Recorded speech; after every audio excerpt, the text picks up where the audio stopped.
Assalamualaikum warahmatullahi wabarakatuh. Alhamdulillah bertemu kembali masih di melalui online daring ya dalam jaringan di mata kuliah Filsafat Pendidikan Islam. Kali ini kita membahas materi yang terakhir. Alhamdulillah tidak terasa ya sudah satu semester kita berjalan dengan perkuliahan daring dan semoga katanya Juli sudah bisa tatap muka. Udah lama kangen ini dengan teman-teman mahasiswa ya. Tapi ini membludak lagi ini katanya COVID ya, ada varian baru. Wallahu alam. Kita selalu berdoa, selalu jaga prokes, hindari kerumunan. Kita selalu minta pertolongan pada Allah agar wabah ini segera diangkat. Oke, kali ini kita membahas materi yang ke-13 tentang visi pendidikan Islam abad 21. Sebelum kita membahas lebih detail materi yang ke-13 ini, kita feedback sebentar ke materi sebelumnya yang sudah kita bahas pekan lalu. Materi ke-12 yaitu tentang aliran-aliran dalam perspektif filsafat pendidikan Islam. Bagaimana diskusi teman-teman? Ini ada pertanyaan. Izin bertanya apa hubungan antara aliran-aliran dalam filsafat pendidikan Islam dengan teori-teori pendidikan? Karena saya pernah baca bahwa teori pendidikan lahir dari aliran yang berbeda-beda. Iya, betul. Betul sekali. Jadi teori pendidikan itu lahir dari ideologi berbagai aliran. Jadi aliran itu yang membawa sebuah ideologi, keyakinan di dalam Islam itu sendiri. Nah, yang sebetulnya kita ketahui sumbernya itu ya utamanya adalah Al-Quran, yang kedua adalah hadis, itu pun akhirnya membuat berbagai macam aliran. Dan itu yang akhirnya mempengaruhi teori pendidikan Islam itu sendiri. Sebagaimana sudah saya sampaikan di pekan yang lalu itu kan berbagai aliran. Ada aliran perennial esensialis salafi atau kita kenal dengan salafi. Ada aliran perennial esensial mazhabi, ini dalam aliran filsafat Islam loh ya. Ada lagi modernis atau moderat. Ada tawasud tawazun, ini juga moderat.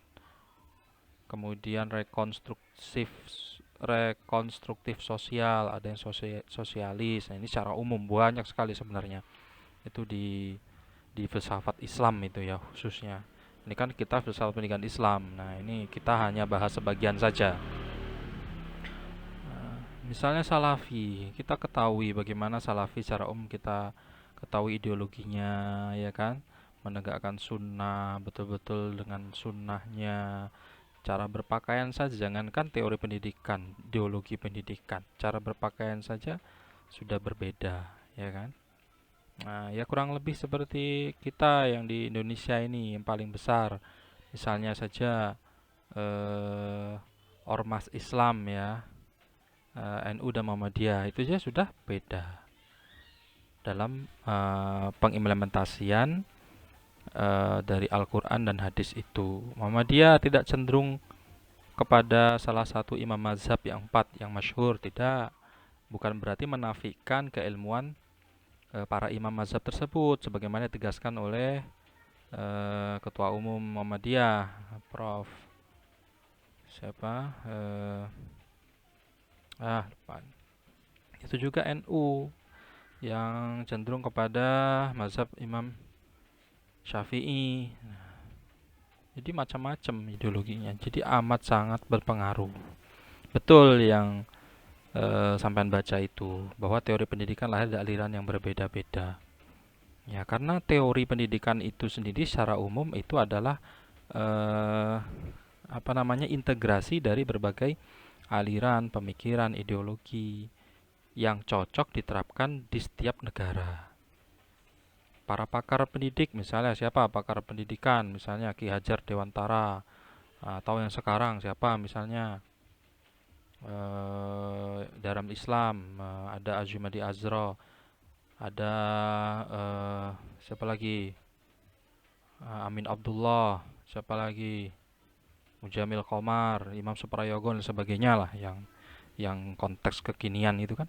Nah, beliau-beliau itu kan juga menerima rujukan ilmu yang menghiasi pemikiran beliau-beliau tersebut dari berbagai sumber juga gitu.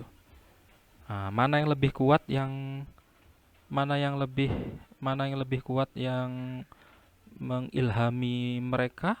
Nah, itu terletak pada keyakinan masing-masing, ideologi keyakinan masing-masing yang mereka pegang, organisasi yang mereka naungi, atau bahkan dari keturunan. Nah, bisa jadi. Walaupun itu juga tidak menjadi tolak ukur atau indikator utama ya, karena mantan ketua PP Muhammadiyah Prof. Din Samsudin aja yang notabene-nya terlahir dari keluarga Nahdliyin tapi bisa berkiprah di ormas sesama Islam Muhammadiyah gitu. Jadi teori pendidikan lahir dari aliran yang berbeda itu pasti. Sama halnya dengan penelitian itu kan. Ada pertanyaan kual dulu apa kuan dulu gitu misalnya. Kual itu studi lapangan, kuan apa namanya agar mudah memahaminya ya. Kual studi lapangan, kuan secara teori ya, studi pustaka misalnya gitu. Mana yang duluan? Bacaan dulu atau kejadian di lapangan dulu? Nah, kejadian di lapangan dulu misalnya. Lah, dari mana adanya buku itu kalau pijakan teorinya di dalam sebuah studi lapangan itu tidak ada. Sebaliknya, kalau studi pustaka dulu, bagaimana pustaka itu atau bacaan itu ada kalau tidak ada permasalahan di lapangan. Nah, ini sama dengan ilustrasinya ayam dulu apa telur dulu kan. Lah, ayam asalnya dari telur. Telur asalnya dari ayam gitu. Nah, ini harus berdasarkan landasan filosofis yang mendalam ya. Maka ini bisa dipahami. Ada juga nanti landasan historis juga itu. Landasan historis, landasan filosofis itu dalam memahami teori itu harus ada landasannya. Oke, itu hanya satu itu yang bertanya. Oke, kalau gitu kita ke materi yang ke-13 yang terakhir ya. Kita mulai dengan basmalah, bismillahirrahmanirrahim. Ini visi pendidikan Islam abad 21 di materi filsafat pendidikan Islam yang terakhir ini. Pengertian visi, apa sih visi itu? Kenapa kok penting ini dikaji di terakhir? Ya, karena ini mengilhami pemikiran, filsafat kan pemikiran. Nah, kita akan melihat bagaimana tantangan ke depan di abad 21 ini. Visi berasal dari bahasa Inggris, artinya yang tulisannya vision, berarti penglihatan, daya lihat, pandangan, impian atau bayangan, cita-cita, khayalan, keinginan, angan-angan, itu visi. Di dalam Quran surat Al-Qasas ayat 77, ingat kita ini filsafat pendidikan Islam ya, rujukan kita harus Al-Quran dan hadis. Ini dalam Al-Qasas ayat 77, wabtaghi fima ataqallahu daral akhirah wala tansa nasibaka minad dunya. Kamu berharaplah apa-apa yang diberikan Allah di dunia ini untuk orientasi bekal akhirat. Dan jangan kamu lupa bagianmu di dunia ini.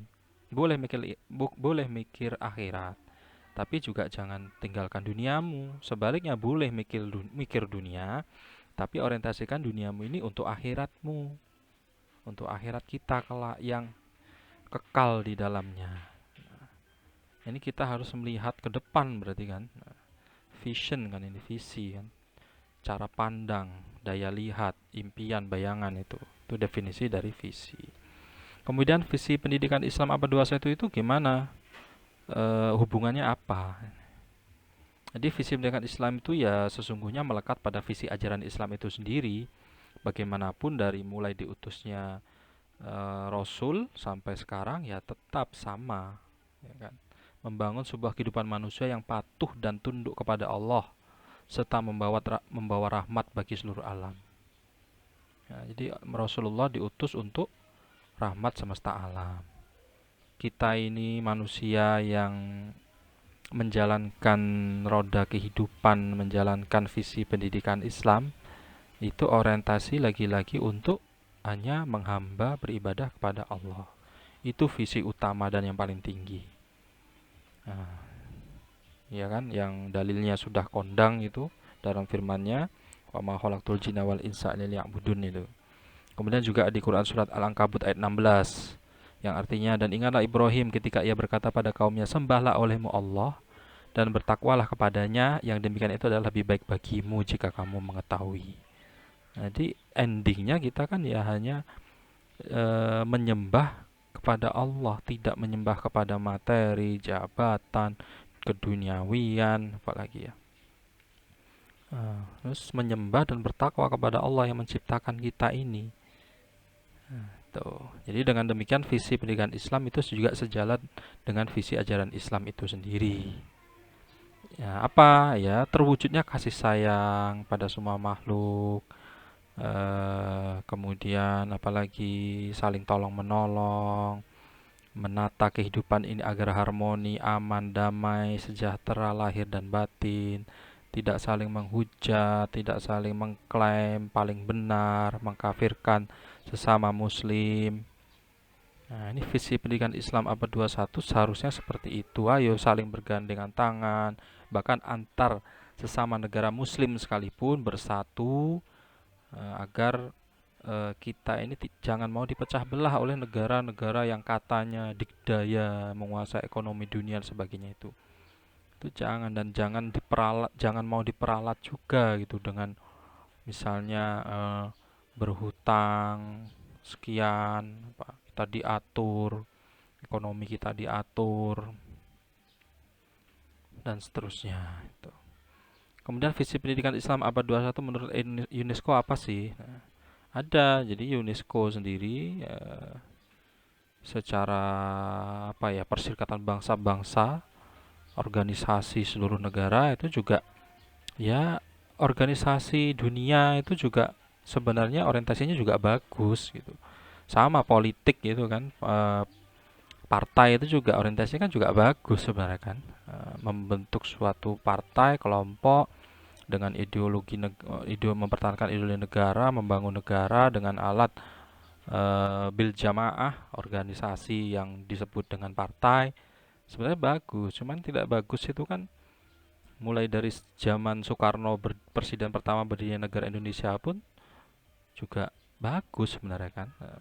Bahkan sejak manusia pertama pun, Nabi Adam kemudian dengan Qabil dan Habilnya itu sebenarnya bagus. Nabi Adam mengkawin silangkan anaknya, kemudian tidak terima karena dengan hasutan setan jelek, akhirnya terjadilah pembunuhan pertama di dunia. Itu kan, itu memang tugas setan. Sama UNESCO sekalipun, sebuah kelompok organisasi dunia, orientasinya bagus, positif, tapi karena ada bisikan setan, kepentingan individu, kepentingan kelompoknya, kepentingan negaranya, akhirnya menjajah negara yang lain, itu mengambil sumber daya alamnya, apalagi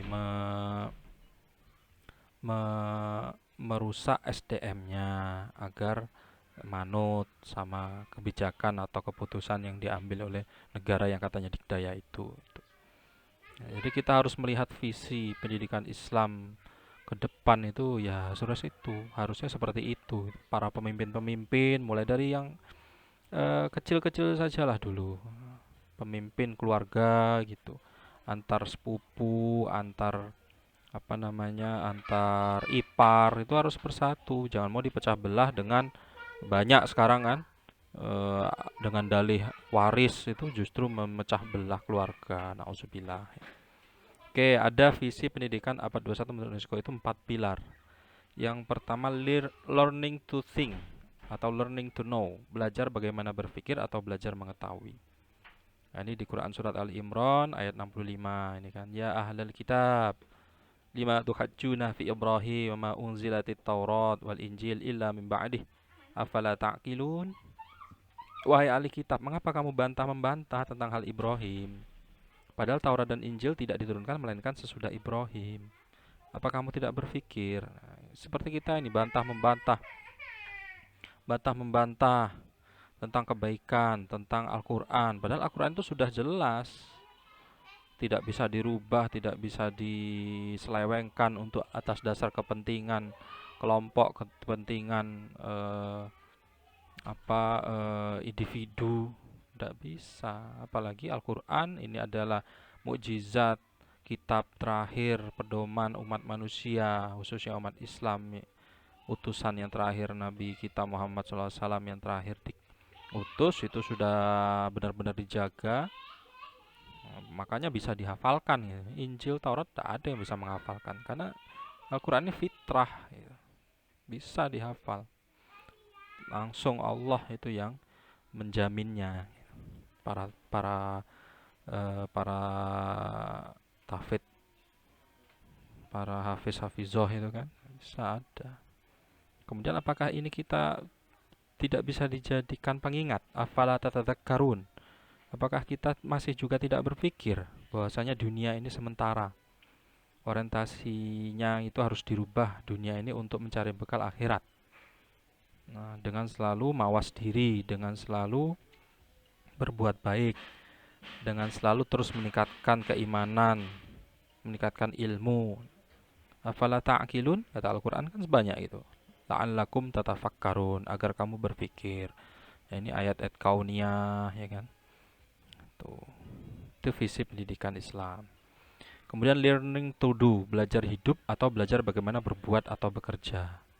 Learning to be, belajar bagaimana tetap hidup atau sebagai dirinya, berprinsip ya. Learning to live together, belajar untuk hidup bersama, karena memang sudah fitrah juga manusia ini diciptakan bersuku-suku, berbangsa-bangsa, berpasang-pasangan, ada siang, ada malam, ada laki-laki, perempuan, ada besar, kecil, atas, bawah, kanan, kiri, semuanya berpasang-pasangan untuk hidup bersama, bukan justru untuk saling menyalahkan, bukan untuk berpecah belah. Tapi lagi-lagi itu ego, setan, nah ini malah setan lagi yang disalahin ya. Padahal nauzubillah, akhlak manusia sekarang ini melebihi setan. Kadang memenya itu setan geleng-geleng kepala gitu ya. Manusia yang melakukan, setan disalahkan, sampai ada yang buat seperti itu. Saking kejinya manusia saat ini, saling membunuh ya kan? Saling menjajah seperti di Palestina gitu kan, hanya untuk mempertahankan ideologi apa gitu ya, hanya untuk memuaskan nafsu menjadi negara yang berkuasa, dikdaya gitu. Tuh, coba saling berdampingan, saling mengambil sumber daya alam ini dengan seperlunya, tidak berlebihan, tidak merusak. Ya, tapi ya itulah, karena setan itu tugasnya dia mencari, juga sudah diizinkan oleh Allah untuk menggoda, mencari teman sebanyak-banyak mungkin kan. Ya, itu juga ada di dalam Al-Quran kan. Ya, itu harus kita ketahui, kita harus mawas diri. Tuh. Kemudian karakter pembelajaran abad 21 yang sering disebut sebagai 4C berpusat pada peserta didik.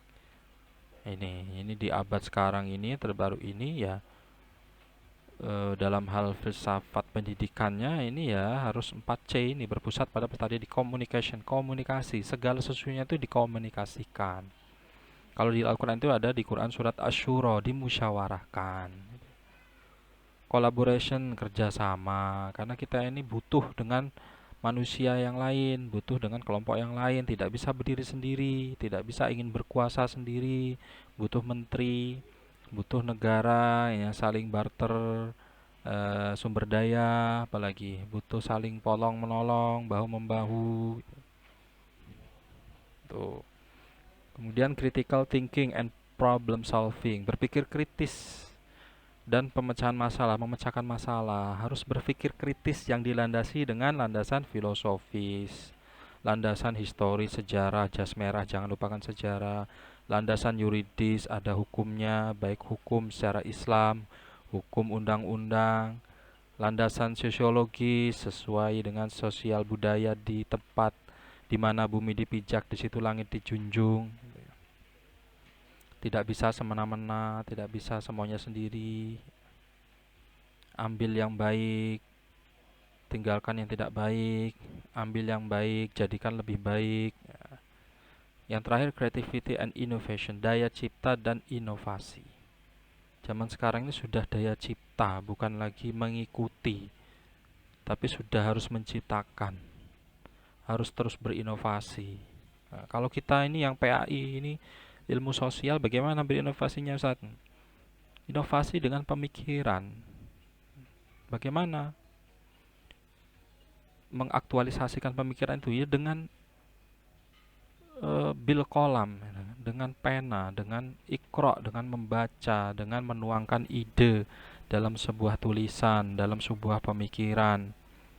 Beda lagi dengan teknik informatika, dengan produknya yang apa, aplikasi software, teknik mesin dengan mesin yang tadinya masih karbu jadi apa, iVTech, jadi komputer lebih canggih, lebih irit, lebih cepat, lebih kalem mesinnya sebagainya gitu. Kalau kita sosial kan ya diterapkan kepada lembaga pendidikan misalnya. Bagaimana memanage sebuah lembaga sesuai dengan Al-Qur'an, sesuai dengan Islam gitu ya. Itu namanya daya cipta dan inovasi. Oke. Sebagaimana nasihat Imam Syafi'i, ini saya beri, wansab fa innal ladzal 'aish fin nasab. Berlelah-lelahlah. Capeklah dulu. Manisnya hidup baru terasa setelah lelah berjuang. Tuh. Fa innal ladzal 'aish fin nasab. Jadi enaknya hidup itu baru terasa setelah ada perjuangan, setelah ada susah payah. Wa mal ladzatu illa ba'da ta'abi. Tidak ada sesuatu yang senang itu, yang enak itu yang diraih dengan senang juga tidak ada.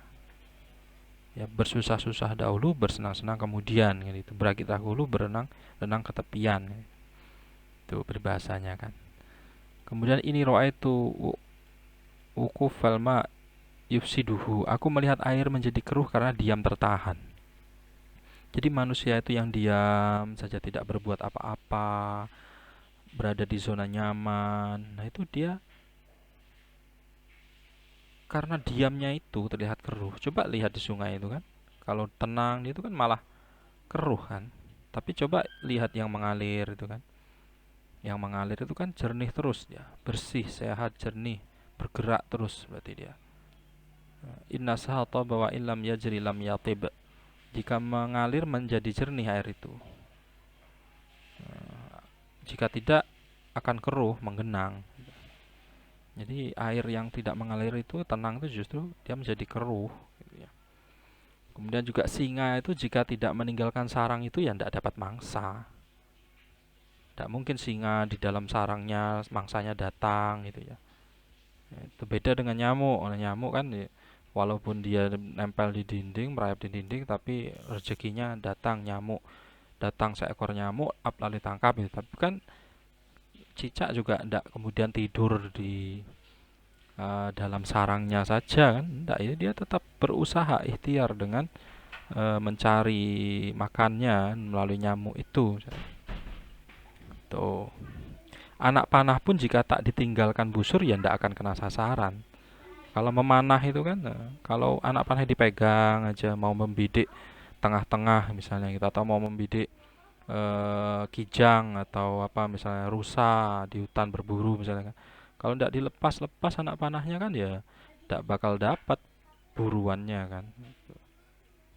Tuh. Kemudian biji emas sebagai tanah. Jadi emas itu di dalam tanah itu kan ya biasa gitu ya, ya seperti tanah aja gitu. Sebelum digali dari tambang itu kan ya banyak kita ini kan emas, tanah mengandung emas. Misalnya tanah mengandung emas gitu kan. Tapi orang tidak apa, hanya segelintir orang, hanya sebagian sebagian orang saja yang mau menambang kan gitu kan. Mau bersusah payah itu kan hanya sebagian saja yang mau menambang, mau bersusah payah. Tuh. Nah, jadi giliran sudah jadi emas, sudah keluar, wah jadi rebutan. Apalagi emas harganya naik terus gitu misalnya. Nah, itu setelah diolah dan ditambang, manusia baru ramai memperebutkan emas. Nah, jadi intinya di abad 21 ini jadilah seperti emas, jadilah seperti berlian, jadilah seperti permata yang walau bagaimanapun dia tetap berharga. Mau dicaci maki, dia tetap emas. Mau dibuang ke peceren sekalipun, dia tetap emas yang berharga diperebutkan orang. Mau difitnah, dicaci, dihina, dia tetaplah orang yang bernilai. Dengan apa ya? Dengan ilmu, dengan Islam, dengan kepribadian yang baik, tuh. Dengan kejujuran, akhlakul karimah, tuh ya. Itu nasihat dari Imam Syafi'i terkait visi pendidikan di abad 21. Oke, ini materi yang terakhir tentang visi pendidikan Islam di abad 21. Silakan rekan-rekan mahasiswa yang masih kurang dipahami, silakan ditanyakan, kita diskusikan di Google Classroom. Kita akhiri dengan bacaan tahmid hamdalah.